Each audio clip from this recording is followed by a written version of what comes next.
Record.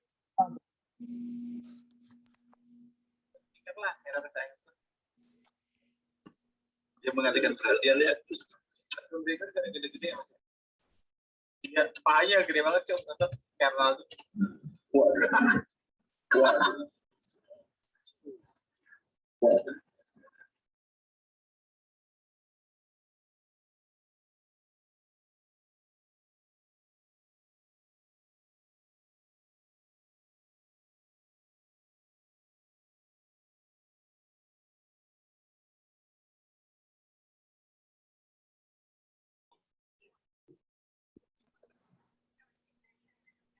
Baik, langsung saja saya mulai ya. Silakan bagi teman-teman yang bisa open kameranya, bisa dibuka dulu. Ya. Assalamualaikum warahmatullahi wabarakatuh. Ya. Perkenalkan, nama saya Dinari Hadatul Aisyah Faulhat. Biasa dipanggil Dina. Insya Allah di sini saya akan membawakan acara kegiatan ini dari awal sampai akhir nanti insya Allah di sesi akhir acara. Ya, untuk informasi, sedikit informasi untuk teman-teman. Jadi insya Allah kegiatan self development class ini kita akan adakan selama 10 bulan. Nah, 10 bulan kita hitung dari bulan Oktober ini hingga nanti insya Allah Juni mendatang. Nah, kemudian untuk yang materi yang pertama ini, di bulan Oktober ini, insya Allah kita bawakan dengan judul The Way I Am Productive. Nah, begitu. Nah, langsung saja. Bismillahirrahmanirrahim. Assalatu wassalamu ala asrofil anbiya'i wal mursalin, Sayyidina Muhammad wa ala alihi wa sahbihi ajmain, amma ba'du. Ya, puji syukur atas kehadirat Allah yang telah melimpahkan rahmat serta hidayahnya sehingga kita bisa berkumpul ya di kajian malam ini tanpa suatu halangan apapun. Kemudian salawat serta salam mari kita haturkan kepada Nabi kita, Nabi Muhammad SAW yang telah membawa Islam hingga jaya sampai saat ini. Alhamdulillah. Ya. Kita lanjutkan dengan tilawah yang akan dibacakan oleh Mbak Rafika. Kepada Mbak Rafika, saya persilakan. Ya, Assalamualaikum warahmatullahi wabarakatuh. Waalaikumsalam warahmatullahi wabarakatuh. A'udzu billahi minasy syaithanir rajim. Bismillahirrahmanirrahim. Alam nashrah laka sadrak wa wada'na 'anka wizrak alladhi anqadha dhahrak wa rafa'na laka dhikrak fa inna ma'al usri yusra inna ma'al usri yusra fa idza faraghta fansab wa ila rabbika farghab. Shadaqallahul azim. Aku berlindung kepada Allah dari godaan setan yang terkutuk dengan menyebut nama Allah yang Maha Pengasih lagi Maha Penyayang. Bukankah kami telah melapangkan dadamu Muhammad, dan kami pun telah menurunkan darimu bebanmu yang memberatkan punggungmu. Dan kami tinggikan bagimu sebutan namamu. Maka sesungguhnya bersama kesulitan ada kemudahan. Sesungguhnya bersama kesulitan ada kemudahan. Maka Bila engkau telah selesai dari suatu urusan, tetaplah bekerja keras untuk urusan yang lain. Dan hanya kepada Tuhanmu lah engkau berharap. Maha benar Allah dengan segala firman-Nya. Wassalamualaikum warahmatullahi wabarakatuh. Waalaikumsalam warahmatullahi wabarakatuh. Ya, syukron kepada Mbak Rafika yang telah membacakan tilawahnya. Ya, di sini kita bisa mengetahui gitu. Tadi dalam surat Al-Insyirah yang terakhir gitu bahasanya kita harus segera menyelesaikan urusan demi urusan. Nah, di situ kita bisa mengambil bahasanya memang manusia itu kita dianjurkan untuk bisa berproduktif. Nah, kemudian langsung acara selanjutnya yaitu sambutan yang akan dibawakan oleh Bu Uli selaku Ketua Kemuslimahan. Kepada Bu Uli saya persilakan. Ya, Mbak. Jazakallahu khair.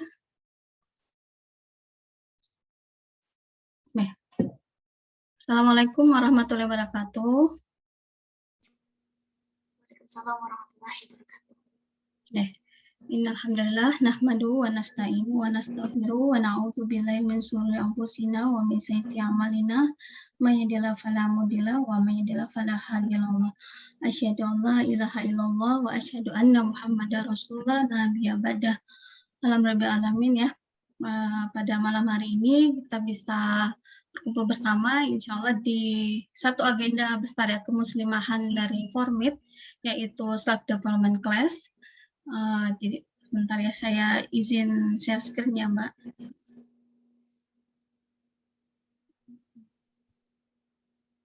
Sebentar.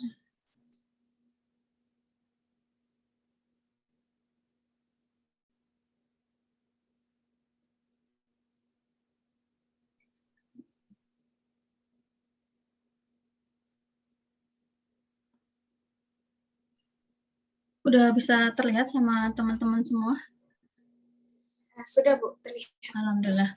Ya, tak lupa salawat dan salam ya selalu kita curahkan kepada Rasulullah SAW beserta para pengikut beliau hingga akhir zaman. Semoga kita selalu mendapatkan syafaat beliau ya hingga akhir zaman di yaumil kiamat nanti. Sedikit ya, sebentar sambil saya. Oke. Untuk Self Development Class ini, jadi salah satu agenda besar ya dari kemuslimahan Formit, insya Allah ini nanti merupakan agenda bulanan, jadi setiap peserta insya Allah boleh mengikuti ya, akan disilakan untuk mengikuti setiap bulannya ya Self Development Class ini. Oke, saya ucapkan selamat datang kepada seluruh peserta di Self Development Class ini. Jadi setiap manusia memiliki kemampuan dan potensi dalam dirinya ya, sebagaimana yang telah dijelaskan dalam surat At-Tin, ini Quran surat 95 ayat 4, Bismillahirrahmanirrahim. Laqad khalaqnal insana fi ahsani taqwim. Jadi artinya sungguh kami telah menciptakan manusia dalam bentuk yang sebaik-baiknya ya. Jadi Allah itu menciptakan kita dengan sebaik-baik bentuk seperti itu ya. Jadi ini landasan mengapa ada SDC ya. Insya Allah ini menyemangati kita, Allah itu telah menciptakan kita dalam bentuk yang sebaik-baiknya. Juga dalam sebuah ini ya, oleh caption oleh Pak Murdijat tahun 2020 ya. Jadi setiap individu itu perlu berusaha untuk membangun potensi dirinya secara bertahap, sesuai dengan karakter, agar tujuan hidupnya ini dapat tercapai. Sedikit mungkin dari pengantar kelas dari SDC. Dari SDC ini adalah sebuah kelas pengembangan diri ya, yang kami tujukan terus untuk para muslimah. Jadi sebenarnya banyak yang pengen ikut ya. Tadi kalau di grup sebelah itu saya share, boleh ini kelasnya hanya untuk Ahwat saja atau Ikhwan juga boleh ikut. Jadi ternyata Ikhwan juga ada yang mau ikut ya, tapi hanya saja ini kelas ini spesial ya, yang dipersembahkan oleh Kemuslimahan Formit untuk para muslimah ya. Kemudian di sini kenapa sih harus ada SDC ya? Jadi SDC ini awalnya karena itu tadi ya, Jadi Allah itu telah memberikan kita sebaik-baik bentuk. Kemudian bagaimana sih kita untuk mencintai diri kita ini, karena Allah telah menciptakan kita dengan sebaik-baik bentuk, maka kewajiban kita salah satunya itu bersyukur kepada Allah atas nikmat Allah SWT kepada diri kita ini. Bagaimana cara mencintai diri kita? Salah satunya itu memaksimalkan potensi yang ada pada diri kita. Maka hadirlah SDC ini ya, sebuah kelas pengembangan diri. Kemudian di sini juga ada sebuah hadis ya, hadis qudsi yang cukup terkenal di kalangan sufi yang menyebutkan, barang siapa yang mengenal dirinya, maka dia akan mengenal Tuhannya. Ya, Yahya bin Mu'az al-Lazi. Jadi semoga dengan kelas ini nanti dengan tujuannya yang Masya Allah luar biasa, semoga kita bisa memaksimalkan potensi diri kita, bakat kita, minat kita ya, Insya Allah bersama-sama di kelas ini. Jadi ini ya, CSDC ini pengembangan diri. Jadi bagaimana cara supaya kita melakukan pengembangan diri kita, self-awareness, ya. Jadi potensi, bakat, keterampilan, kemampuan. Tujuannya tidak lain dan tidak bukan itu adalah untuk kualitas hidup dan pribadi menjadi lebih maju. Jadi self-development merupakan salah satu kunci dalam mengembangkan kualitas hidup diri individu. Jadi namanya self-development class berarti dari diri kita ya, diri kita itu yang memulai untuk merubah, mulai dari diri kita untuk mengembangkan diri kita, memperbaiki diri kita, seperti itu ya.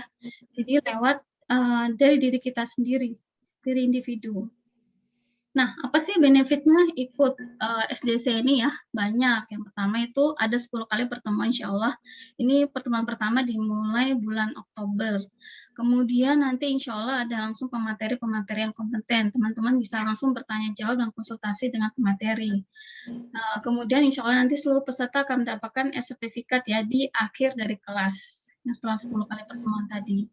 Kemudian insya Allah nanti kita akan membuat satu komunitas, ya komunitas SDC dari lulusan dari kelas ini. Jadi masa pembelajarannya Oktober sampai Juli insya Allah ya. Semoga kita diberi kemudahan semua untuk mengikuti kelas-kelas SDC ini. Masa pendaftarannya ini masih dibuka. Jadi silakan teman-teman mengajak teman-teman yang lainnya untuk daftar terakhir tanggal 7 November 2021. Apa sih persyaratannya? Gampang ya, jadi teman-teman silakan aja langsung daftar di link yang sudah tersedia, kemudian bisa join line group yang sudah tersedia oleh panitia, insya Allah. Oke, jadi di sini ya, mari kita kuatkan tekad kita untuk Bismillahirrahmanirrahim bisa mengikuti SDC dengan sebaik-baiknya, mulai dari pertemuan pertama sampai pertemuan ke-10 ya. Sebagaimana Imam Syafi'i mengatakan, barang siapa yang belum merasakan pahitnya belajar, walau sebentar, maka akan merasakan hinanya kebodohan sepanjang hidupnya. Jadi semoga kita banyak mendapatkan pelajaran berharga ya di kelas ini. Ada pun beberapa aturan kelas yang mungkin nanti juga panitia akan sampaikan di link chat, tapi nggak apa-apa saya sampaikan secara global di sini ya. Yang pertama, diharapkan teman-teman bisa hadir dan aktif di setiap pertemuan kelas. Kemudian jangan lupa untuk mengisi link kehadiran peserta di setiap pertemuan. Ada baiknya juga teman-teman merename akun Zoom-nya teman-teman, nama teman-teman, kemudian instansi teman-teman. Kemudian selama materi diharapkan seluruh peserta untuk meng-off-kan mikrofonnya dan boleh silahkan meng-on-kan kamera. Pada sesi bertanya, monggo teman-teman boleh meng-on-kan semuanya mic dan kamera. Ataupun juga misalkan mau chat juga bisa, nanti oleh panitia akan disampaikan ya pada pembicara. Jadi insya Allah semua materi juga akan dibagikan di grup lain di akhir kelas. Jadi harapannya teman-teman bisa bergabung di grup lain ya yang sudah disediakan oleh panitia. Insya Allah itu mungkin yang saya sampaikan sebagai penghantar untuk kelas SDC ini. Semoga kita diberi kemudahan baik dari panitia dan teman-teman untuk semuanya bisa mengikuti kelas ini mulai dari pertemuan pertama hingga pertemuan 10. Semoga bermanfaat buat semuanya juga. Terima kasih kepada panitia. Terima kasih juga pada narasumber kita malam ini, Bunda Sinta ya, atas kesediaannya bersedia mengisi ya di pertemuan pertama di SDC ini. Mohon maaf jika ada kekurangan untuk pertemuan SDC ini. Semoga kedepannya kita bisa lebih baik. Demikian sambutan saya sedikit ya. Saya akhiri. Wassalamualaikum warahmatullahi wabarakatuh. Waalaikumsalam warahmatullahi wabarakatuh. Waalaikumsalam warahmatullahi wabarakatuh. Baik, terima kasih kepada Budi dengan sambutannya. Nah, langsung saja. Ini mesti teman-teman dengan gambar ya, insya Allah mendengarkan materi yang sangat luar biasa, The Way I'm Productive. Nah, di sini juga telah hadir narasumber kita ya, pemateri kita, kepada ya Mbak Sinta. Iya. Ya, Assalamualaikum. Waalaikumsalam warahmatullahi Kak Dina. Ya, ini saya bisa panggil Mbak atau Kakak, Ibu atau apa ini? Terserah, boleh dipanggil Mbak, boleh dipanggil Bunda Sinta. Mana yang lebih enak buat adik-adik? Saya panggil Bunda Sinta aja, nggak apa-apa ya, Bunda ya? Baik, ya silakan Dek. Baik, oke. Sebelum itu saya akan tampilkan sedikit profil dari Bunda Sinta Yudisia.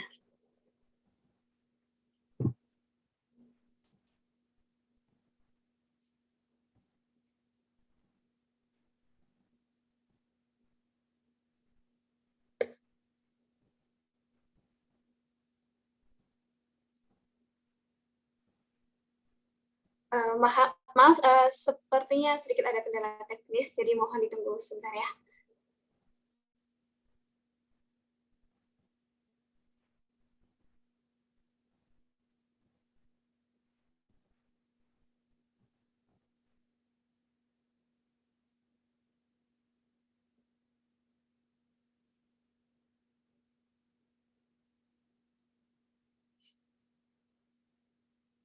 Baik, sepertinya memang sedikit ada kendala teknis. Saya bacakan secara singkatnya saja profil beliau. Nama narasumber kita yaitu Sinta Yudisia. Beliau yaitu berprofesi sebagai penulis dan juga psikolog.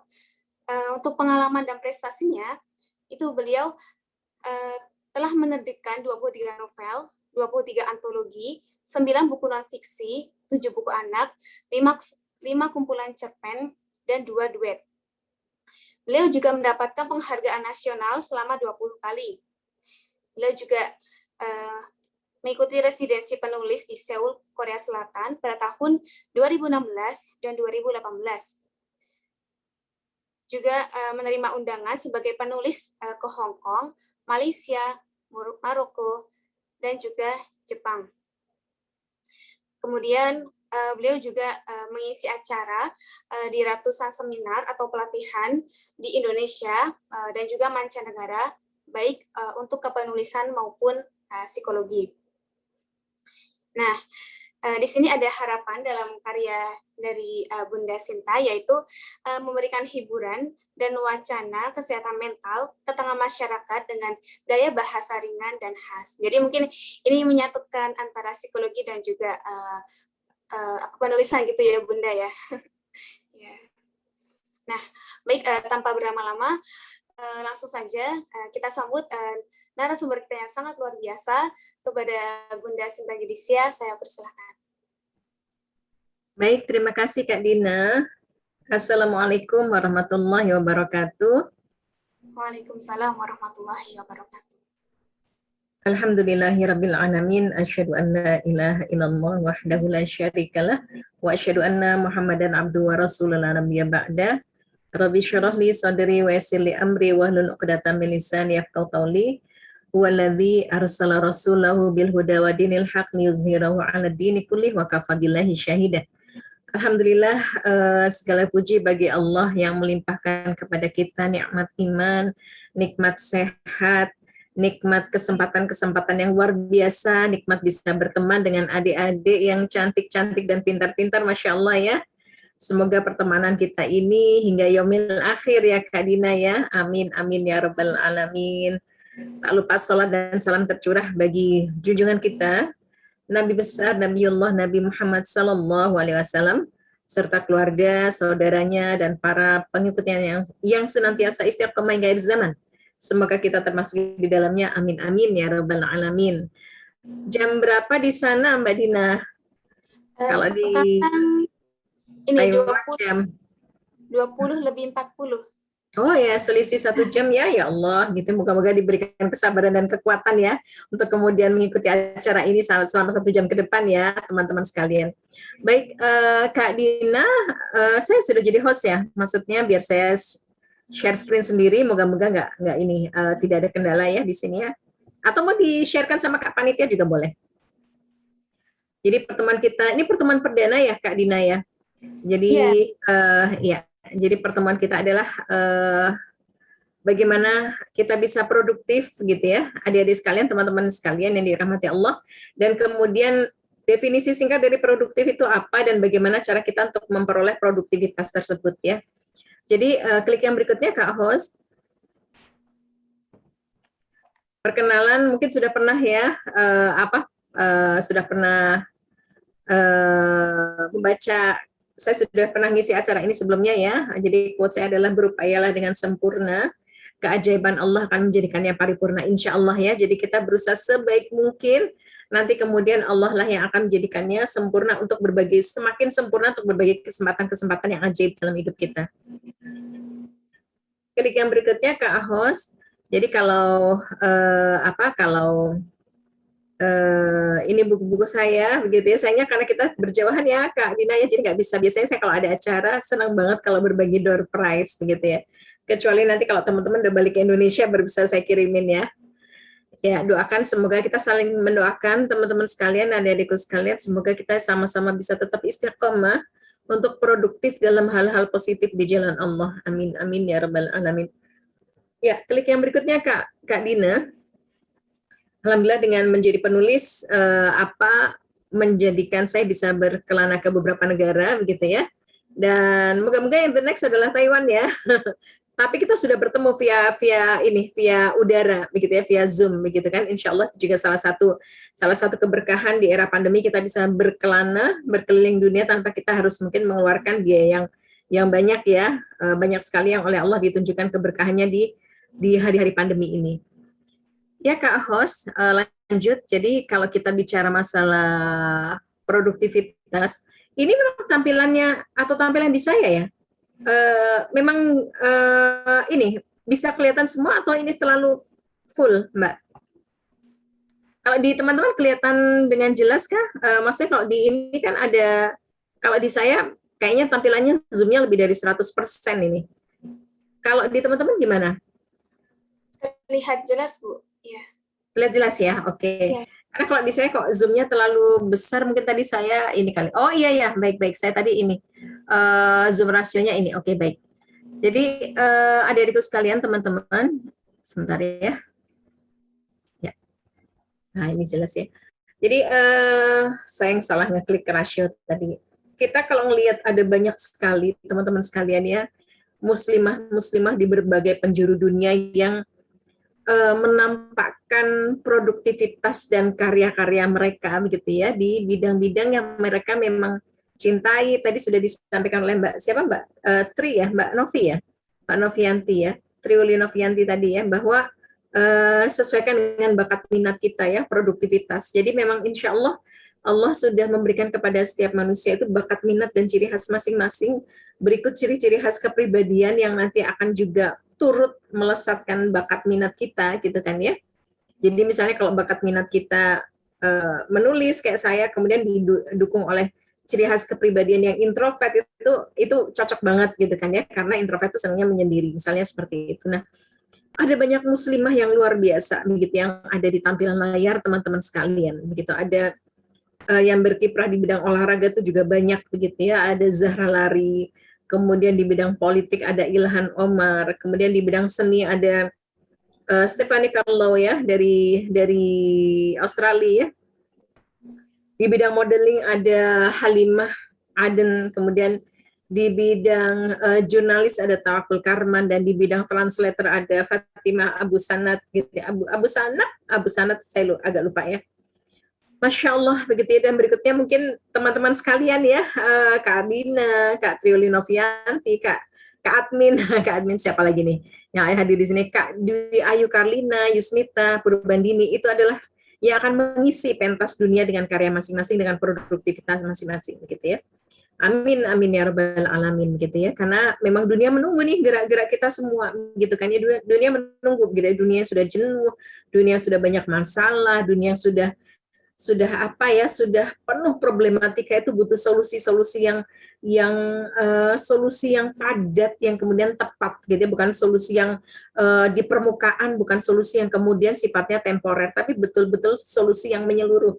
Dan itu butuh banget kontribusi dari para muslimah seperti kita begitu ya. Nah, klik yang berikutnya Kak Host.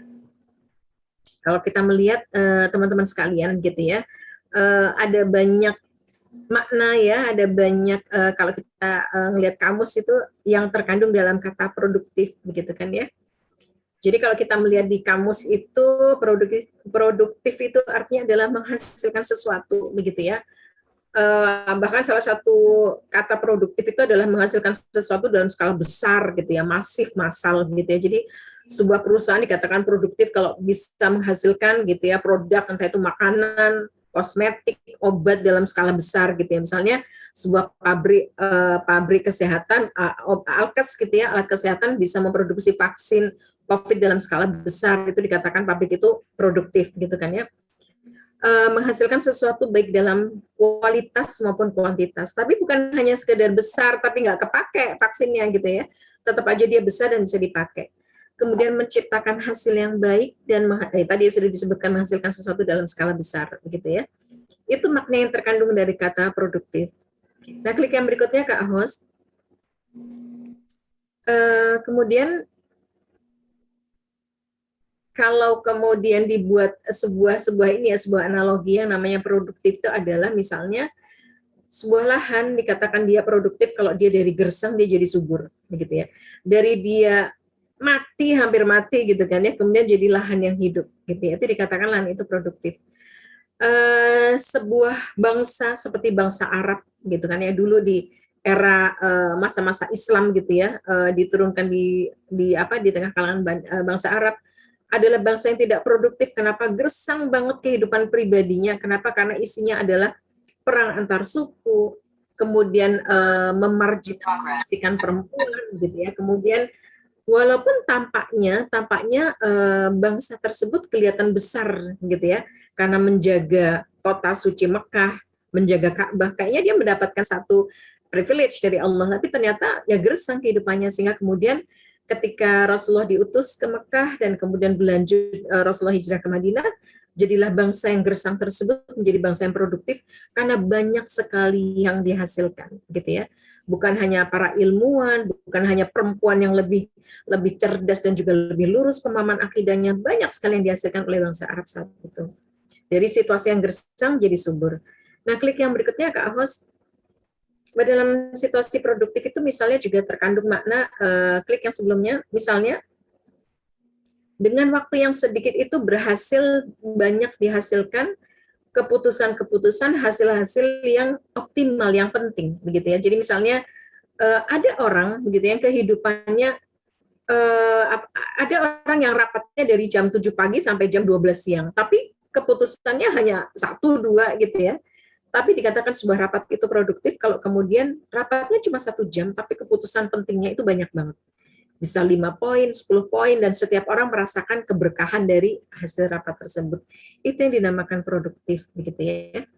Nah, klik yang berikutnya Kak Host, jadi bukan sesuatu yang kemudian banyak memakan energi, tapi juga nggak ada hasilnya. Jadi, inti dari produktif itu, teman-teman sekalian, adalah yang dinamakan good result, ya. Jadi, kalau kita punya keluarga, kita sudah menikah, maka keluarga kita baik. Dinamakan bahwa keluarga kita adalah keluarga yang produktif, gitu kan ya. Bukan cuma keluarga yang kaya, gitu kan ya, tapi kemudian tidak baik keluarganya. Kita masuk dalam kategori crazy rich Surabaya, crazy rich Jawa Timur, crazy rich Indonesia, tapi kemudian keluarga kita nggak baik. Itu juga bukan dalam artian produktif ya. Berapa banyak kemudian keluarga-keluarga yang dia disupport oleh finansial yang kuat, yang kemudian sangat kaya, tapi kemudian anaknya nggak jadi, begitu kan ya. Anaknya mungkin terlibat banyak masalah, suami istrinya juga terlibat banyak masalah, ya artinya kemudian keluarga itu nggak produktif. Kemudian kalau dia punya anak, anaknya pun baik. Kalau dia punya harta, hartanya pun baik. Itu adalah makna produktif ya. Yang klik yang berikutnya Kak Host, kalau kemudian kita ibaratkan dalam agama kita, yang dinamakan makna produktif itu adalah keberkahan. Gitu ya. Jadi berkah itu adalah ada orang seperti baginda Rasulullah yang hidupnya singkat sebetulnya baginda Rasulnya, dan menjadi nabi dalam jangka waktu 23 tahun. Tetapi produktivitas beliau luar biasa dalam mengkader orang, dalam kemudian menelurkan keputusan-keputusan, membuat aturan hidup. Itu salah satu periode manusia yang nggak bisa kita tiru adalah produktivitasnya Rasulullah. Karena dalam jangka waktu 23 tahun beliau merombak dunia ini. Dan hasil rombakan beliau itu bisa kita rasakan sampai sekarang. Dan itulah yang namanya keberkahan. Bagaimana kemudian teman-teman di Taiwan gitu ya, kuliahnya berapa lama Kak Dina kalau di Taiwan?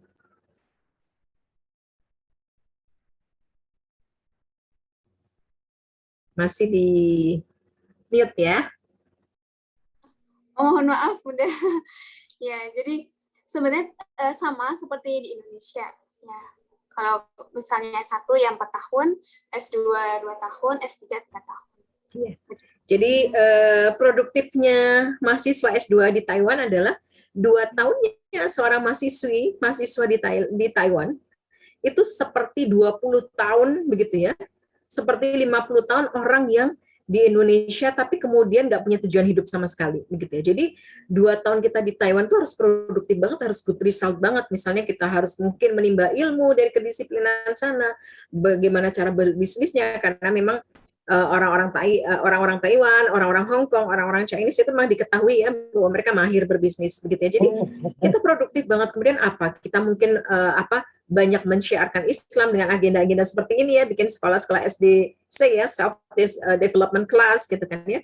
Kemudian barangkali kita bisa mengajarkan orang-orang yang ingin menjadi mu'alaf, wah itu Masya Allah. Jadi kita produktif itu adalah good result, hasilnya bagus semua. Klik yang berikutnya Kak Host, jadi intinya adalah itu yang namanya kalau dalam Islam artinya keberkahan, bukan sekedar banyak, tetapi yang namanya barokah itu adalah sesuatu tuh jadi berlipat-lipat. Ada orang yang gajinya sama-sama 10 juta. Gaji saya, gajinya Mbak Dina sama-sama 10 juta. Tapi kemudian Mbak Dina kok bisa ya berinfak untuk kemudian membangun sumur di Nigeria, sumur di Ghana, kemudian di Afghanistan, di Palestina, di Suriah bisa berinfak. Sementara saya ribet aja sama urusan, ya nggak selesai-selesai gitu kan ya. Nah, berarti ada keberkahan yang berbeda, produktivitas harta yang berbeda di harta saya dan hartanya Mbak Dina. Jadi misalnya kayak gitu ya teman-teman sekalian. Nah, marilah kemudian kita jadikan memang hidup kita itu barokah dan produktif begitu. Nah, klik yang berikutnya Kak Host. Bagaimana kemudian teman-teman sekalian kita bisa menjadikan sebagai seorang muslimah produktif hidup kita gitu ya. Jadi yang pertama adalah mau tidak mau kita harus memperbaiki seluruh terus ya diperbaiki akidah dan akhlak kita gitu ya. Dalam kitab Al-Maktubatnya Badiu'zzaman Said Al-Nursi itu mengatakan bahwa kalau tubuh itu selnya beregenerasi, apalagi kemudian hal yang di dalam ruhiyah itu juga harusnya diregenerasi terus gitu ya. Karena kalau kita nggak perbaiki kualitas akidah kita, akhlak kita juga nggak akan bagus gitu ya. Maka kemudian bagaimana supaya bisa produktif, terus perbaiki akidah kita, akhlak kita dengan ikut kajian-kajian semacam ini. Mungkin gitu ya dalam jangka waktu 1 jam di antara ngantuk dan capek, nggak semua pemateri itu bisa masuk. Tapi ada keberkahan dalam majelis ini di mana 1 jam itu mungkin keingat 1-2 nasihat gitu. Yang itu kemudian akan akan memicu semangat kita untuk kemudian menghasilkan good result tadi ya. Kemudian jangan lupa bahwa muslimah produktif itu adalah ilmu pengetahuan, itu penting banget. Senjata masa kini adalah ilmu pengetahuan. Ilmu pengetahuan lagi. Apa terkait apapun gitu ya. Misalnya finansial, ada financial planner, kemudian apa sampai bahkan kalau teman-teman adik-adik sudah pernah membaca bukunya Marie Kondo yang berjudul The Art of Tidying Up ya, bagaimana seni untuk kemudian mengatur perkakas kita gitu ya, tidying up gitu ya. Marie Kondo itu adalah ilmu pengetahuan. Bagaimana kemudian dia mengingatkan betapa banyak orang itu yang senang banget menyimpan berbagai barang di rumahnya sehingga rumahnya itu penuh. Ini adalah ibu rumah tangga ya, perempuan-perempuan suka kayak gitu ya, nyimpan barang-barang karena dianggap tuh punya banyak kenangan. Padahal itu nggak bikin produktif. Kenapa? Karena pasti akan bikin kita capek. Gitu ya. Sementara kata Marie Kondo, Anda itu waktunya tidak untuk beberes. waktu Anda tuh untuk produktivitas yang lain. Kalau bisa Anda tuh beberes rumah itu sebulan sekali, 3 bulan sekali, bukan tiap hari. Kenapa bisa tiap hari? Karena Anda kecapean menyimpan barang-barang yang tidak berharga, begitu ya. Itu salah satu ilmu yang kemudian saya coba terapkan di diri saya, begitu ya. Karena kalau mama suka nyimpen apa? Tas plastik disimpan ya sampai banyak, gitu kan ya. Kemudian tumpukan kardus dilipat-lipat. Kemudian apa aja kertas disimpan, nanti kalau kepake gitu kan ya. Ya itu di satu sisi benar, tapi kemudian di sisi lain betul kata Marie Kondo. Kita terlalu banyak, ini salah satu ilmu ya, ilmu pengetahuan yang kemudian ketika kita terapkan, saya juga menjadi nyaman. Saya menjadi lebih produktif. Kenapa? Karena hidup saya enggak, kata Marie Kondo, hidup kamu itu harusnya dipakai buat bekerja yang lain, bukan hanya sekedar beberes rumah. Oh iya ya, betapa banyak ibu rumah tangga yang kemudian waktunya habis untuk beberes rumah. Padahal kalau dia kemudian mengikuti saran Marie Kondo, waktu dia bisa dipakai untuk apa? Belajar bisnis untuk apa? Menghafalkan Al-Quran untuk apa? Belajar ilmu fikih, belajar apa? Belajar bahasa. Kalau dia suka drakor, dia bisa belajar bahasa Korea, dan seterusnya. Kemudian bagaimana supaya produktif, terus berpikir kontribusi positif, gitu ya. Jadi ada banyak ya, ada banyak gerakan-gerakan yang bisa kita lakukan. Misalnya di Taiwan nanti, entah bikin gerakan galang dana 5.000 buat apa, entah buat apa, misalnya buat sedekah Jumat, gitu ya, atau bikin festival-festival Muslim. Ini kalau kemarin habis Rabiul Awal ya, ada festival apa nih di Taiwan kemarin pas ada Maulid Nabi, ada apa tuh Mbak Dina? Bikin nggak pasar Islamic market gitu ya, misalnya memperkenalkan halal food, atau kemudian kalau ada tuh di YouTube juga challenge gitu ya, untuk kemudian pakai jilbab gitu ya, bagi orang-orang yang lewat gitu ya, pedestrian yang lewat yang nggak pakai jilbab, challenging gitu ya, mereka berani nggak pakai jilbab dan dilihat gitu ya, gimana hasilnya dengan dia pakai jilbab. Itu cara kita memperkenalkan Islam gitu ya. Jadi kontribusi positif itu harus kita pikirin gimana caranya gitu ya. Apapun bisa jadi kontribusi positif kalau kemudian kita bisa mengolahnya gitu ya. Bagi teman-teman yang suka nonton drakor, bagi teman-teman yang suka nonton anime, manga gitu kan ya, teruslah berkontribusi positif, misalnya dengan mereview, oh film ini bagus loh ditonton untuk keluarga, oh film ini ada muatan-muatan yang universal yang cocok dengan nilai-nilai Islami, itu silakan di ini ya. Kayak tempo hari di IG saya nulis tentang Kim Son Ho yang sedang rame ya. Nah saya kemudian mengingatkan baik di blog saya, di Facebook, kemudian juga di IG, bagaimana seharusnya kita sebagai netizen bisa bersikap bijak, tidak hanya mencaci maki, tapi ayo kita cari solusi bareng-bareng gimana gitu kan ya. Itu kontribusi positif kita gitu. Bagi yang suka ngevlog gitu kan ya, bagi yang suka bahkan bagi yang suka belanja shopping, itu juga bisa jadi kontribusi positif gitu ya. Gimana misalnya membuat tulisan-tulisan kalau di Taiwan gitu ya, manakah daerah-daerah yang bisa ada makanan halal gitu kan ya, atau beli, kalau di Korea itu ada namanya Itaewon ya, ada filmnya Itaewon Class ya, itu memang satu wilayah multi etnis di situ, di mana di situ memang banyak gitu kan ya, toko-toko yang menjual bahan masakan Asia gitu. Nah itu kan penting ya buat mereka yang belum pernah ke Taiwan, dan kemudian misalnya adik-adik dari mahasiswa Indonesia yang kemudian dapat beasiswa ke Taiwan. Kontribusi positif gitu ya. Nah klik yang berikutnya Kak Host. Kemudian apalagi pahami peran gitu ya. Jangan lupa bahwa kita sebagai seorang perempuan gitu kan ya, peran kita adalah anak, istri, ibu, begitu ya. Itu adalah peran-peran kita yang utama. Ingat bahwa salah satu contoh kita adalah pasangan baginda Rasulullah dan Bunda Khadijah, begitu ya. Jadi teman-teman bisa bayangkan, mungkin suatu saat ya kita akan benar-benar membahas, tempo hari saya diminta untuk membahas tentang di acara Maulid Nabi tentang bagaimana hubungan Rasulullah dan Bunda Khadijah. Teman-teman sekalian, peran istri dan ibu, kita lihat Bunda Khadijah ya. Bagaimana Bunda Khadijah menikah dengan baginda Rasul di usia 40 tahun. Kemudian beliau wafat sekitar usia 60-an ya, kalau nggak salah Bunda Khadijah, saya lupa ingat ya tepatnya. Bagaimana ketika beliau usia 40 tahun, Bunda Khadijah mempersembahkan kepada baginda Rasulullah, kepada agama ini, 6 orang anak. di usia 40 tahun gitu ya. Berarti di usia saya sekarang usia saya 47 ya. Itu beliau masih, katakanlah kalau berarti nikah 40, setiap 2 tahun sekali melahirkan, maka kemudian di usia 47 seperti saya, beliau punya anak 3. Berarti di usia 50 tahun lebih barulah beliau punya anak sampai Sayyidah Fatimah begitu kan ya. Kalau kita lihat itu betapa perjuangan beliau luar biasa sebagai istri dan ibu. Betapa banyak ya, saya pernah membaca pasangan selebritis di Indonesia yang kebetulan menikah yang kedua itu di usia 45-an ya kayaknya ya. Itu udah sepakat, sama-sama suaminya juga selebritis, crazy rich gitu ya, mengatakan bahwa masalah kita punya anak, ngapain hidup kita berdua aja udah happy kayak gini gitu ya. Padahal kita seharusnya punya peran. Kita tidak mengusung ide-ide child free begitu ya, bahwa Bunda Khadijah di usianya yang 40 tahun lebih menikah, itu beliau menjadi seorang istri dan ibu yang luar biasa. Dan dari 6 anak itu, yang 2 memang diambil Allah ya,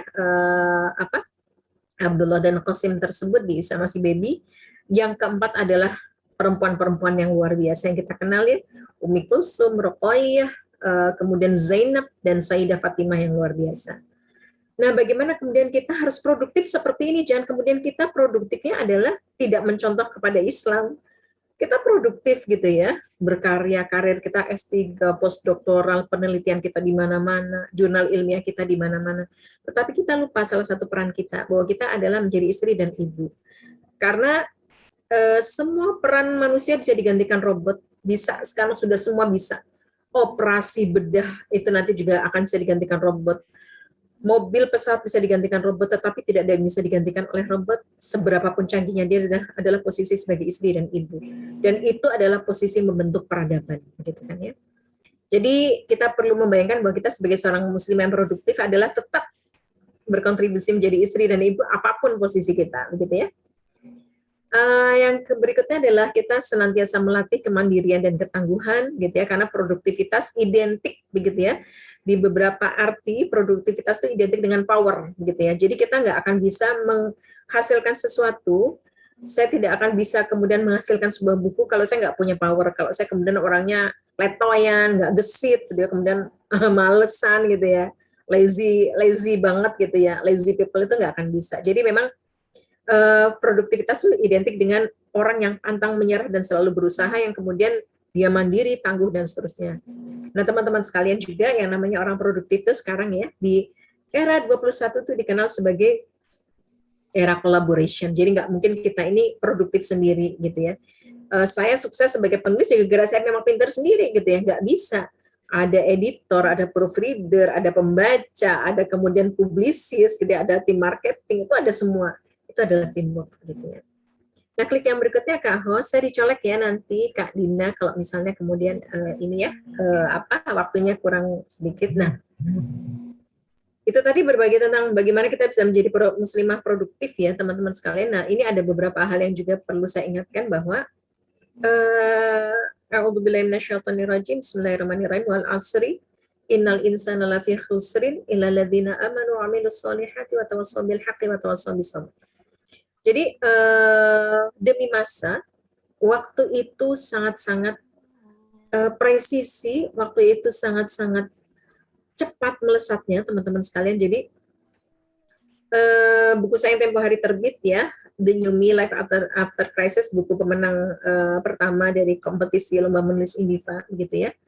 Di situ saya cantumkan betapa pentingnya kita harus membuat planning 1 tahun, 5 tahun, 10 tahun, 15 sampai 20 tahun ke depan, gitu ya. Bahkan ada orang yang bilang posting di IG, andaikan saya membaca buku ini lebih dulu ya, cuma kan saya juga belum bikin buku itu 20 tahun yang lalu, begitu ya. Nah, saya pribadi dengan keluarga, pasca juga buku itu terbit, kita bersama-sama sepakat, ayo kita bikin life planning kita selama 10-20 tahun ke depan. Kalau anak-anak saya sudah membuat planning selama 10 tahun ke depan, saya sudah sampai 20 tahun kurang lebih. Nah, teman-teman bisa bayangkan, adik-adik bisa bayangkan, ternyata setelah kemudian di breakdown, 2021, 2022, sampai 2032, gitu ya, berarti itu masih 10 tahun ya, sampai 2034, begitu ya. Dan kemudian di breakdown itu dari Januari sampai Desember itu terus di breakdown sampai 2000, saya buatnya 2034, berarti sekitar 12 tahun ya ke depan. Itu mulai kelihatan betapa singkatnya waktu hidup kita. Misalnya begini, 2030 kita ada berita unik bahwa kita di tahun 2030 akan mengalami 2 kali Ramadan. Pertama di Januari, berikutnya di Desember gitu ya. Kemudian apalagi, ternyata gitu ya, kalau saya kepengen naik haji ONH plus gitu ya, berarti saya bisa di tahun 2027 bersama dengan anak-anak saya sudah selesai sekolah gitu kan ya. Maka setiap bulan kita harus nabung sekitar $250 gitu kan ya. Kalau kita memang betapa cepatnya waktu itu. Kemudian nanti kalau ini ada kendala-kendala apa gitu ya. Jadi ternyata setelah kita breakdown hidup kita, dengan pertimbangan saya masih hidup sampai 10-15 tahun ke depan, hidup itu singkat banget. Bahkan teman-teman sekalian, begitu ya, sampai kemudian saya breakdown, saya kepengen hafal Quran umur berapa, gitu ya, yang sesuai dengan jadwal kepadatan saya.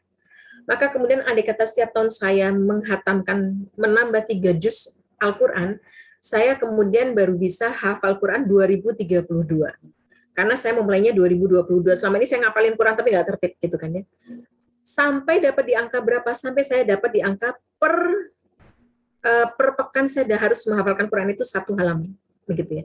Bisa dibayangkan kan kalau kita kemudian tidak menjadwal hidup kita itu baru kemudian ini ya teman-teman sekalian ya, baru saya menjadwal menghafal Quran. Belum kemudian ketika saya menjadwal bahwa saya selepas pandemik saya mendaftar ke beberapa apply ya beasiswa residensi kepenulisan gitu ya.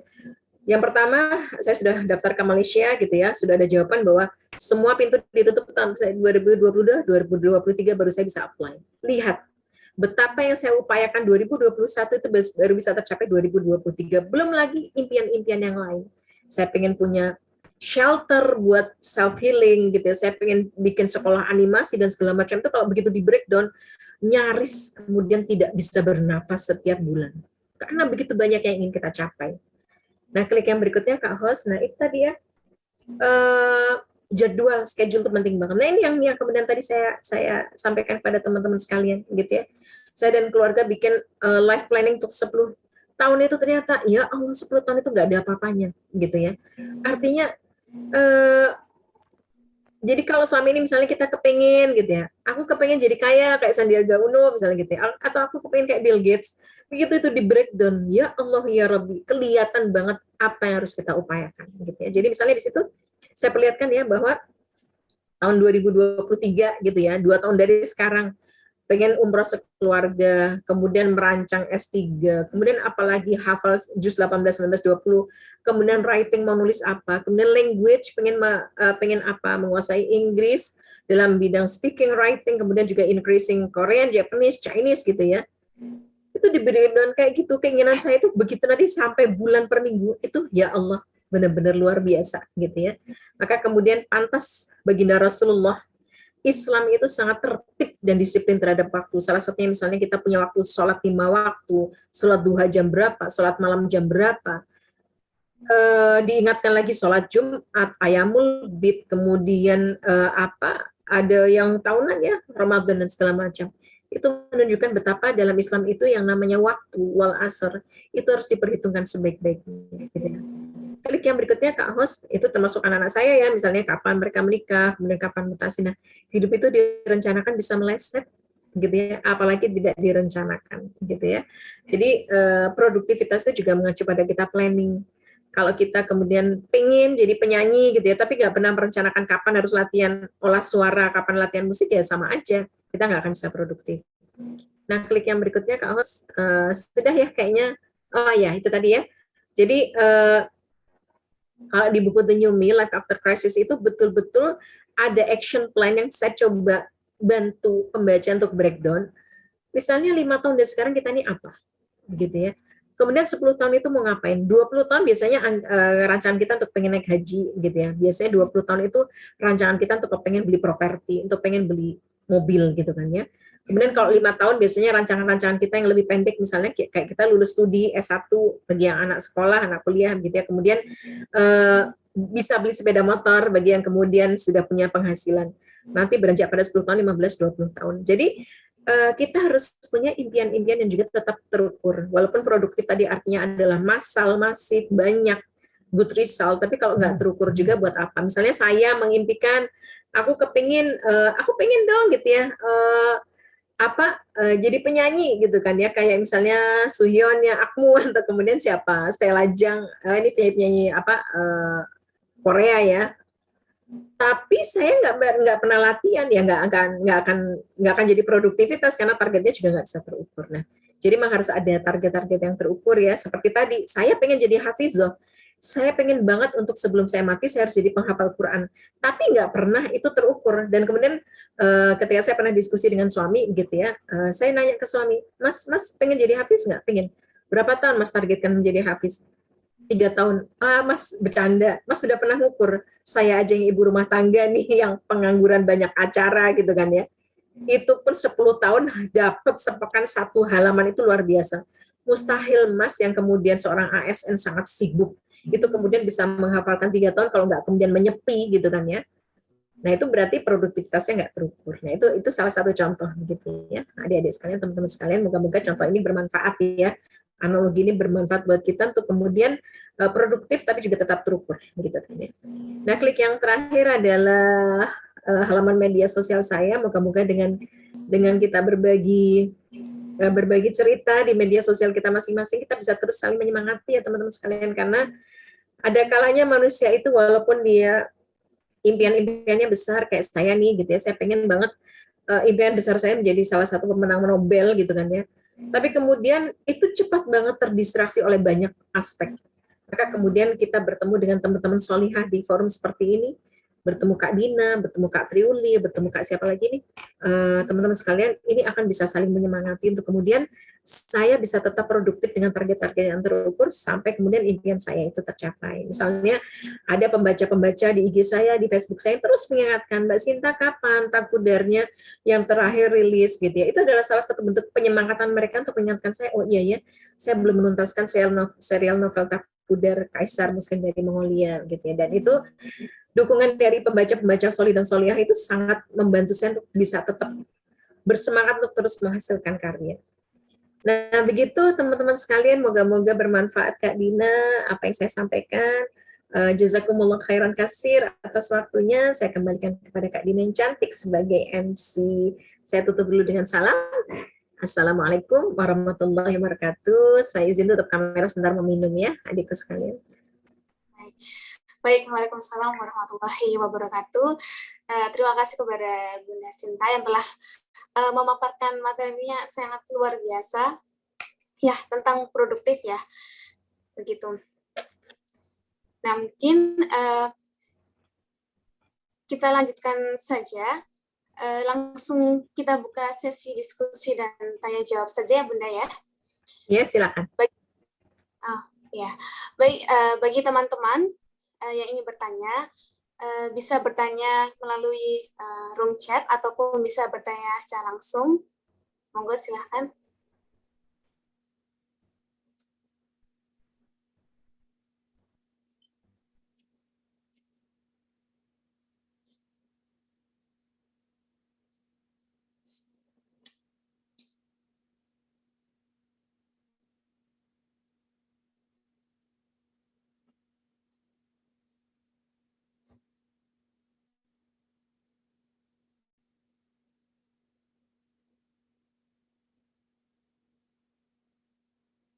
Mungkin Bunda Sinta saya bertanya dulu, nggak apa-apa ya Bunda ya? Silakan Dek. Iya. Ya. Jadi gini Bunda, kalau misalnya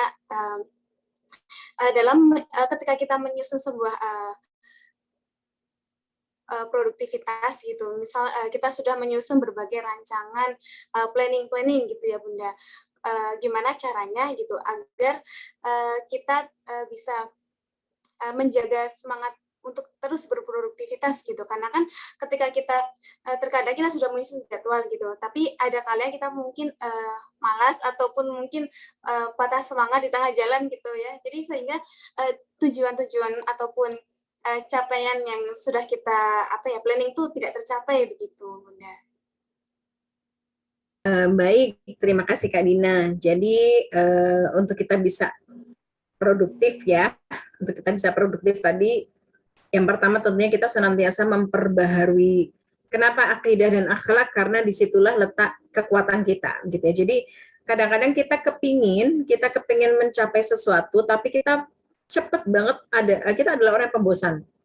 Kemudian kita orang yang cepat patah semangat.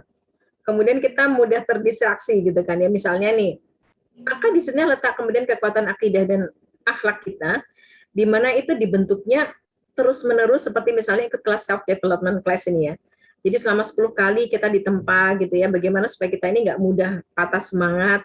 Kemudian akhlaknya apa? Misalnya akhlaknya, indikatornya adalah akhlaknya itu nggak mudah malas, nggak mudah terdistraksi gitu ya. Misalnya kita kepingin jadi konten creator gitu kan ya, penulis, jadi misalnya yang kita bikin caption menarik di IG gitu ya, tapi kemudian baru 2 bulan 3 bulan kita menjadi penulis produktif di IG, content creator gitu kan ya, kita sudah terdistraksi ketika misalnya lihat, aduh Jeremy Pauline bikin apa, ngevlog di YouTube-nya keren banget, aku juga pengen kayak gitu, kita udah pindah lagi ya. Kemudian ada lagi nanti misalnya ada food vlogger, kita juga kepengen, akhirnya kemudian kita tuh gampang banget terdistraksi begitu ya. Maka kemudian bagaimana kita terus-menerus harus memperbaharui tadi ya, akidah di sisi apa, di sisi niat ya Allah, bismillahirrahmanirrahim, niat lillahi ta'ala, dan disitulah dibarengi dengan akhlak, misalnya tidak malas, dibarengi dengan akhlak tidak gampang terdistraksi, dibarengi dengan akhlak kesabaran Kak Dina ya. Jadi memang orang sabar itu ujiannya banyak banget ya. Jadi sabar itu kalau di zaman milenial, sabar itu bukan seperti zaman generasi terdahulu ya. Kalau orang zaman dulu misalnya sabar ketika dianiaya gitu kan ya. Dalam peperangan misalnya sabar ketika ditangkap oleh tentara Belanda dan misalnya disiksa, misalnya kayak gitu ya. Sabar ketika ditangkap tentara Jepang, kemudian disiksa, itu namanya kesabaran zaman dulu. Kalau sekarang salah satu ciri khas kesabaran misalnya kita berusaha untuk kokoh, tidak gampang terdistraksi gitu kan ya. Misalnya kepingin banget lihat media sosial, padahal kita lagi menyelesaikan tugas akhir, bagaimana kemudian kita sabar tidak terdistraksi, gitu kan ya. Nah, itu misalnya kita memperkuat akidah akhlak kita dengan pertemuan-pertemuan rutin kayak gini. Kemudian yang berikutnya apa? Kita harus punya jadwal yang terukur tadi. Jadi, saya punya jadwal, kayaknya sudah mau saya tempel ya. Jadi misalnya jadwal terukur itu, Kak Dina, membuat jadwal dari jam 3 pagi sampai nanti tidur jam 21 malam per 30 menit. Di situ saya letakkan misalnya belajar bahasa antara jam 8 sampai jam 9. Nah, disitulah kemudian saya letakkan jam berapa seharusnya saya membuka media sosial saya, gitu kan ya. Ternyata saya seharusnya kalau konsisten tadi ya, seperti yang saya tampilkan di slide-nya adik-adik ya tadi, misalnya increasing my language in Japanese, Korean, Chinese gitu ya, maka setiap hari saya harus 1 jam antara jam 8 sampai jam 9 itu benar-benar belajar bahasa, otodidak, dan itu nggak boleh terdistraksi sama media sosial. Media sosial itu benar-benar harus ada waktunya. Kemudian disusun misalnya saya pengen nulis buku, maka nggak boleh juga terdistraksi. Dari mana? Kita tahunya dari jadwal. Maka kemudian kalau kita pengen produktif, jadwalnya juga harus harus jelas, Kak Dina ya. Nah, Islam sendiri sudah mengajarkan, kalaupun misalnya aduh ribet banget kayak Bunda Sinta bikin jadwal kayak gitu ya. Kita coba ikutin cara-cara Islam gitu ya, di mana kita misalnya subuh jam berapa, duha jam berapa, antara duha dan subuh itu misalnya nanti belajar bahasa, antara duha dan zuhur itu berarti kita bekerja dan belajar dan seterusnya. Jadi memang kita harus punya patokan-patokan waktu, sebagaimana patokan-patokan waktu sholat. Karena kalau tidak seperti itu, Kak Dina, maka banyak sekali target-target kita yang tidak tercapai, walaupun target itu kelihatan bagus. Misalnya target menghafalkan Quran itu kan bagus banget itu kan ya, tapi kemudian nggak terrealisir ya buat apa gitu kan ya. Jadi seperti itu Kak Dina, moga-moga tertangkap ya, moga-moga jawaban saya sesuai dengan harapan Kak Dina ya. Sangat, alhamdulillah, insya Allah sangat jelas ya Bunda Sinta. Baik, terima kasih Bunda. Ya. Nah, baik, kita lanjutkan ya Bunda ya, untuk pertanyaan sudah masuk, ada 2 pertanyaan. Saya bacakan semua atau satu-satu lalu dijawab? Enaknya bagaimana Bunda? Satu dulu ya. Baik. Pertanyaan pertama, mau bertanya Bunda Sinta, kadang kita melakukan aktivitas rutin, tapi produktivitas saya kok nggak maksimal. Padahal sudah bekerja pagi sampai sore. Apa karena saya tidak punya target dalam pekerjaan saya? Memang kadang terganggu dengan medsos dalam pekerjaan saya. Begitu. Jadi mungkin pertanyaannya bagaimana untuk memaksimalkan produktivitas gitu ya, Bunda ya. Ya, baik. Terima kasih Kak Novi. Ini pertanyaannya kayaknya simple. Apakah saya terganggu dengan medsos saya? Tapi ini sesungguhnya jawabannya luar biasa kompleks ya. Kak Novi dan teman-teman sekalian, saya pernah mendengar ada seorang pebisnis sukses yang dia mengajarkan kita untuk punya mental pebisnis gitu ya. Jadi konon kabarnya kalau kamu pengen cantik, kamu beranggapan aja dirimu tuh kayak Raisa, kayak Isyana, kayak Song Hye Kyo, kayak Bae Suzy gitu ya. Nanti kita akan secantik itu. Amin gitu ya. Nggak, maksudnya gini, si pebisnis tuh bilang kamu kalau pengen jadi pebisnis harus punya mindset seperti pebisnis. Dimulai dari hal-hal kecil gitu ya. Jadi menarik. Jadi kata dia itu bilang begini, kalau kamu seorang pebisnis, kamu orang sukses, kamu nggak akan punya waktu sedikit-sedikit untuk buka HP kamu. Serahkan itu sama sekretaris kamu. Kamu itu adalah orang tinggi, orang petinggi, orang sangat penting. Jadi nggak sedikit-sedikit orang itu bisa kemudian ngontak kamu dan kemudian kamu langsung bales. Ketika dengar itu, begitu ya, saya merasa bahwa, oh iya benar juga. Sebetulnya konsep dia begini.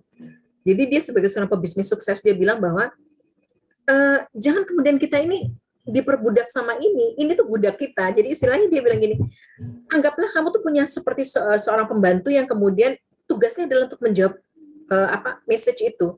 Sehingga kemudian kalau kamu pengen buka WhatsApp atau Line atau apa itu, kata beliau adalah tentukan waktunya, misalnya jam 8 sampai jam 9 malam. Itu adalah seorang pebisnis sejati kayak gitu. Saya jadi mikir kayak gitu juga, Kak Novi, teman-teman sekalian ya. Kenapa? Tempo hari saya posting di IG saya, menarik bahwa perusahaan Nokia merilis HP dengan tagline detox digital, begitu ya.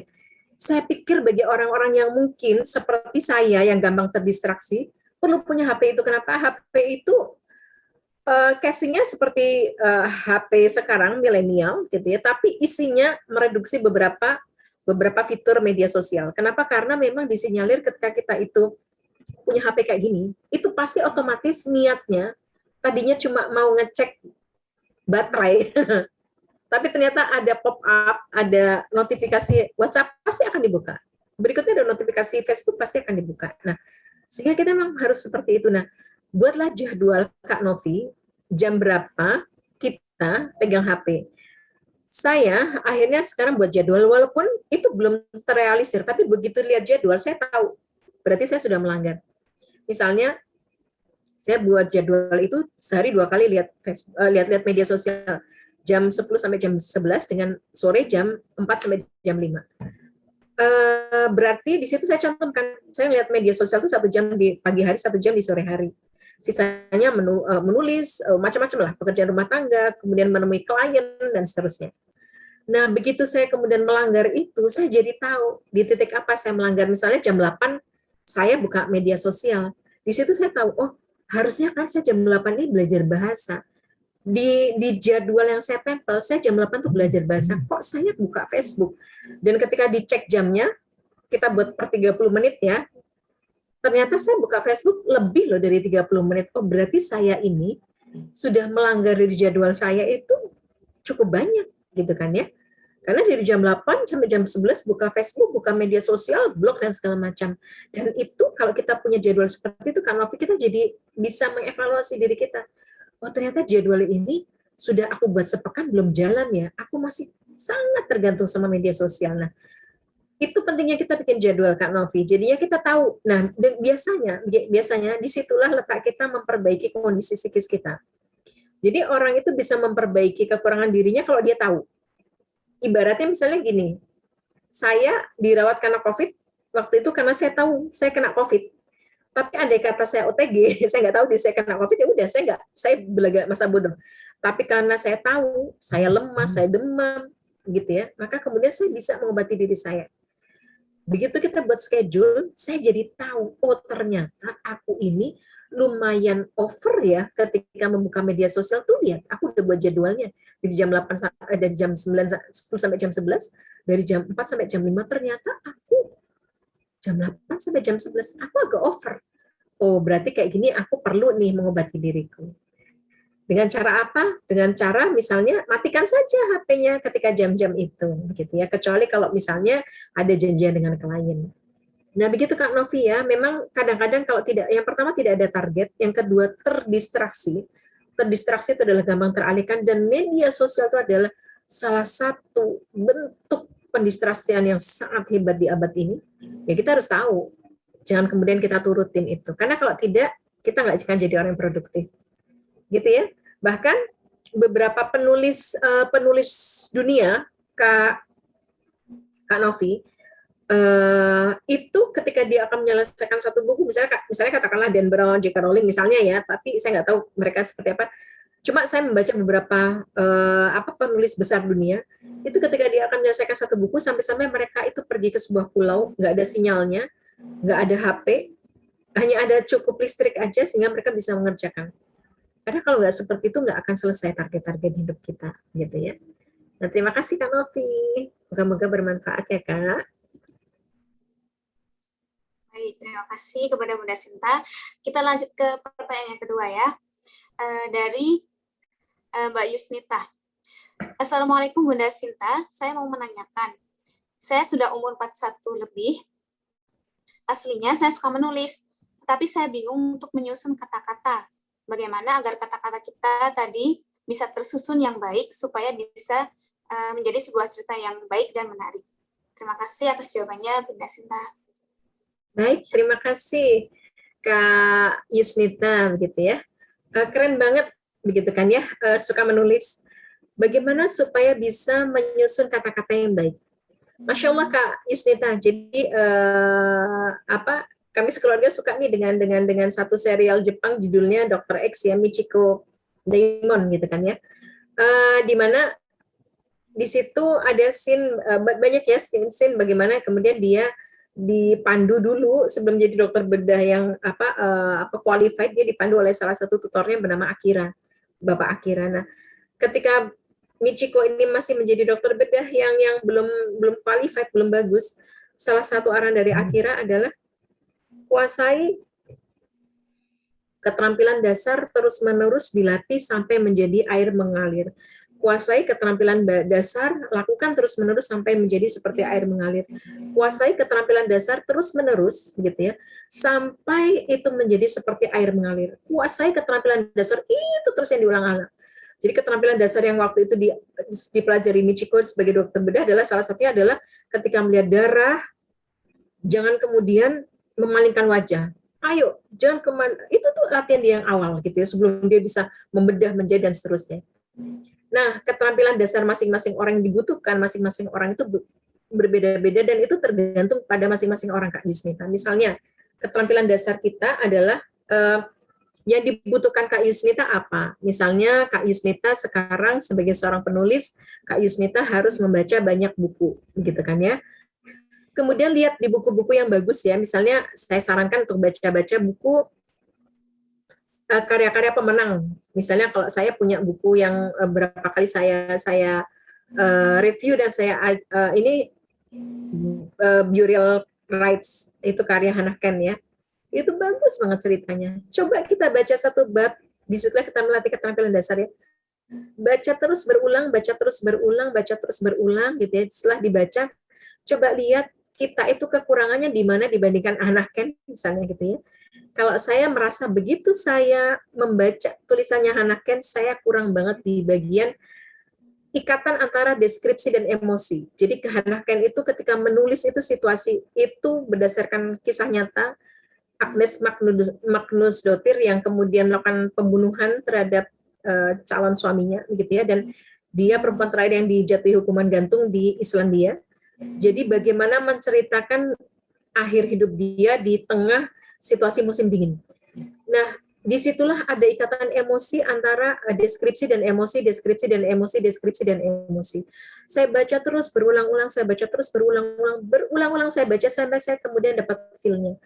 oh ternyata gini, oh ternyata gini, oh ternyata gini. Jadi kebutuhan saya sebagai keterampilan dasar saya adalah yang harus saya asah adalah saya membaca novel itu satu bab sampai saya ngerti banget gimana cara dia menyusun kalimat. Nah, begitu cara keterampilan dasar kita. Nah, bagi Kak Yusnita, gitu ya, apa yang disukai? Apakah mau baca buku motivasi seperti The New Me? Apakah mau baca novel seperti Burial Rights? Ataukah lebih suka baca cerpen-cerpen karya Seno Gumira Aji Dharma atau Putu Wijaya? Silahkan dipilih. Kemudian ketika misalnya ya, suka baca novel, begitu kan ya, suka baca novel, coba dibaca satu bab. Baca lagi, novelnya Mbak Asma Nadia misalnya. Baca lagi satu paragraf, kira-kira aku dengan dia bedanya di mana, aku dengan dia bedanya di mana. Begitu nanti bisa dilihat, oh ternyata bedanya di sini. Langsung ketahuan, dan itu diasah terus ya. Sebagai contoh nih Kak Yusnita ya, tempo hari saya di bulan Oktober ya, September Oktober itu beberapa lagi sering jadi juri lomba menulis. Saya teringat dengan nasihatnya Akira pada Michiko, oh ini para peserta ini tidak mengasah keterampilan dasarnya. Apa yang saya lihat? Banyak sekali peserta lomba menulis, itu yang kemudian gugur di awal gara-gara apa? WB-nya itu sebagian besar salah. WB itu apa sih? Titik, koma, tanda kutip, huruf kapital, tanda seru, bahkan ada yang menulis itu hampir semuanya itu nggak pakai huruf kapital. Berarti keterampilan dasar dia itu harusnya belajar gimana teknik menulis bahasa Indonesia yang baik dan benar. Itu keterampilan dasar dia. Nah, sampai itu kemudian jadi lancar, meningkatlah pada membuat metafora, meningkatlah pada memperbaiki tema, meningkatlah pada kemudian bikin cerpen, bikin ini. Nah, seperti itu Kak Yusnita ya, moga-moga jawaban saya bisa memuaskan. Kalaupun nggak memuaskan, moga-moga Kak Yusnita jadi banyak membaca. Terima kasih. Baik, terima kasih kepada Bunda Sinta. Kita lanjut ke pertanyaannya dari Mbak Isfi Kulubana. Bunda Sinta, cara untuk istirahat ala Bunda Sinta itu bagaimana? Pasti kita lelah dengan semua aktivitas dan butuh istirahat. Silakan jawab, Bunda. Terima kasih Mbak Isfi. Pertanyaannya ini ya menjurus tapi bagus, nggak apa-apa saya jawab. Jadi terus terang kalau sebelum saya kena COVID, saya sekeluarga kena COVID di bulan Maret 2021 ya, sekitar 6 bulan yang lalu.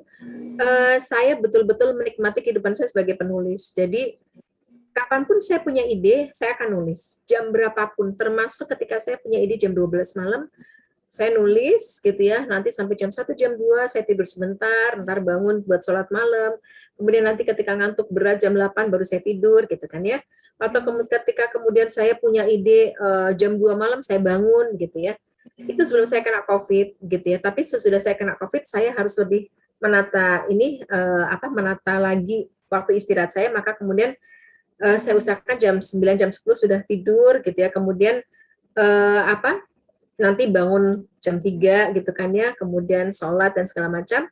Itulah kenapa saya buat jadwal yang lebih padat. Kenapa? Karena saya tahu bahwa sekarang saya udah nggak kayak dulu lagi fisiknya gitu ya. Jadi malam tuh harus sudah tidur. Nah, apa yang bisa saya lakukan itu tadi. Saya harus punya waktu menulis khusus di mana waktu saya bermedia sosial itu benar-benar harus saya batasi. Karena kalau enggak, benar-benar waktunya tuh habis. Itu dulu saya, siapa tadi yang bertanya, Mbak Isfi, sampai ada tuh saya masuk di Jawa Pos ya, Sinta Yudisia nulis kisah sejarah, tidur hanya 2 jam, 3 jam sehari. Itu dulu saya 5 tahun yang lalu masih bisa seperti itu, sehari itu kadang cuma tidur 2 jam, 3 jam, saking semangatnya nulis. Nah kalau sekarang sudah tidak bisa. Jadi istilahnya dulu sebelum saya kena COVID itu tidur kalau saya ngantuk. Kalau nggak ngantuk, ya udah. Kadang-kadang bahkan pernah bisa dari malam itu saya nggak tidur sama sekali karena lagi bersemangat banget nulis, diganti tidurnya besok siangnya gitu ya, tapi sekarang sudah nggak bisa. Nah begitu Mbak Isfi, begitu ya, kalau memang fisiknya masih kuat, karena memang kadang-kadang penulis begini, salah satu waktu spesial dari penulis memang malam gitu ya, malam itu kita tenang gitu ya, apalagi saya ibu ya, kadang-kadang kalau malam itu udah jam 12 malam ke atas itu tenang untuk nulis, itu kalau sudah nulis bisa lupa. nulis terus, nanti tahu-tahu jam 3, jam 4 gitu ya, nggak terasa gitu kan ya. Ya silakan, memang ada waktu-waktu seperti itu, dan itu saya lakukan tempo hari waktu saya mau ikut lomba. Saya mau ikut lomba sayembara novel Dewan Kesenian Jakarta ya, doakan menang ya teman-teman sekalian ya, pengumumannya masih nanti Desember. Itu saya bisa seperti itu, gitu ya, karena lagi bersemangat banget untuk kemudian mengkaji sejarah, menulis dan seterusnya. Tapi sekarang kayaknya harus diubah cara itu. Terima kasih Kak Ishfi, moga-moga bisa menjawab ya. Baik, alhamdulillah. Bagi teman-teman di sini ada yang ingin bertanya, silakan bisa langsung bertanya ya.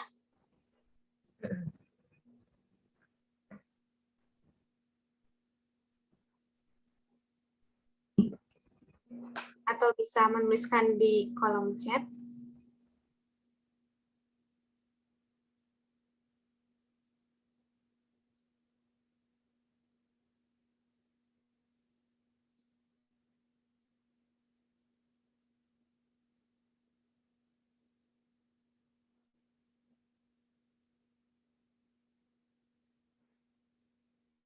Di sana sudah cukup malam ya Mbak, sudah jam setengah 10 ya.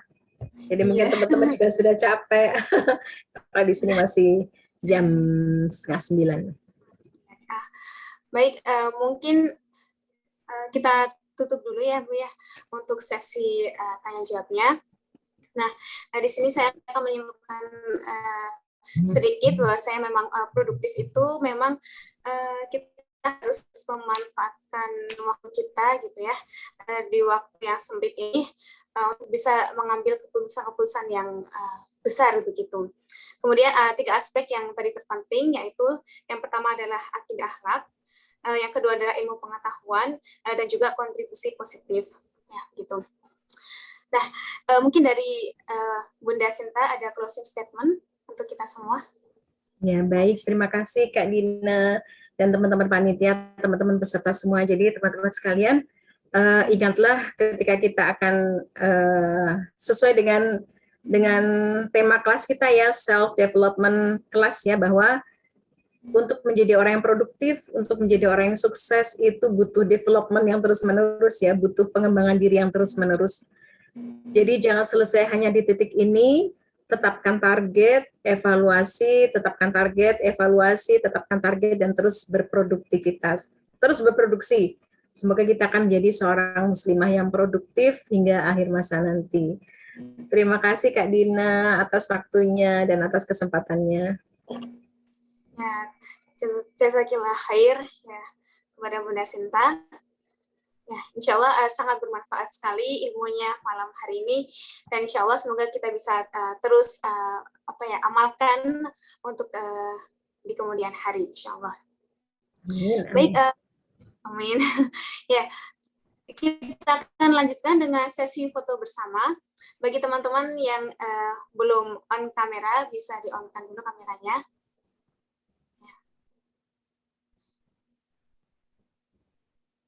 Silakan bagi teman-teman yang belum on kamera, ya akan saya aba-aba ya.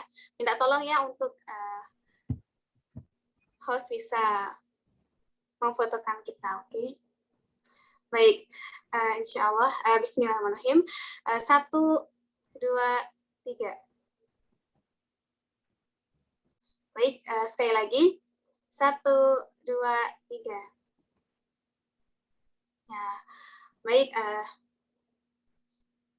Sebelum kita tutup, kita pendengarkan doa dari Mbak Ayu. Silakan kepada Mbak Ayu untuk membacakan doa untuk kita semua.